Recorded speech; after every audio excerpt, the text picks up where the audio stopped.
I want to start this video off with a full game spoiler warning. If you have not completed Xenoblade Chronicles Definitive Edition, I suggest that you come back to this video after you have done so. In this video, I'll be covering the current strategy for the free glitchless category of Humble Beginnings. If you want more background on this guide series, I'll have a link in the description to the first video in the series where I talk more about the structure of the series.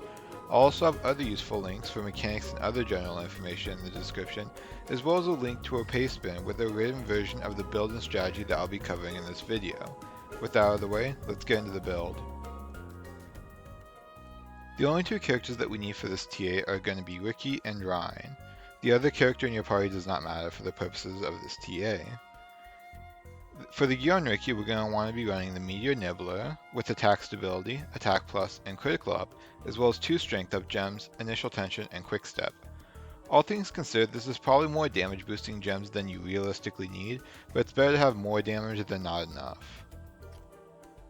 For the gear on Ryan, we're going to be running the Atomic Driver with critical up, attack plus, and attack stability, as well as 2 strength up gems, initial tension, and quick step.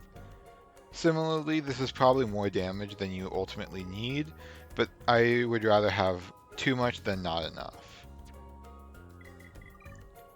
For arts on Ricky, the only art that you need is Tantrum, and this should be max level. And the only art that you should have on Ryan should be Hammer Beat, with it also at max level.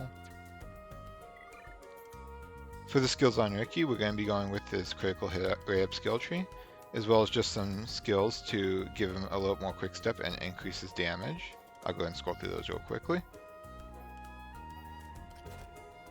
In Ryan, we're going to be using a Spirit skill tree, as well as skills to do pretty much the exact same thing, just to increase his damage and give him a bit more quick step.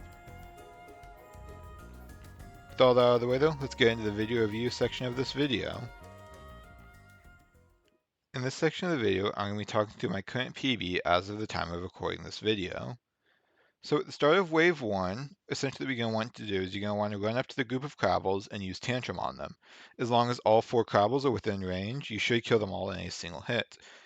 In this run, the Crabbles spawn a little bit over here to the left, but in general they usually spawn close to this tree over here, just kind of central from where you spawn. We'll go ahead and watch this now.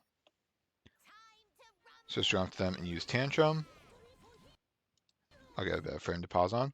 So here for Wave 2, essentially what you're going to want to do is you're going to want to target onto the centermost armor of the group. They can spawn in a couple of different, or I guess in just a random array of positions, and essentially there will always be one that is the most central that you'll want to target onto.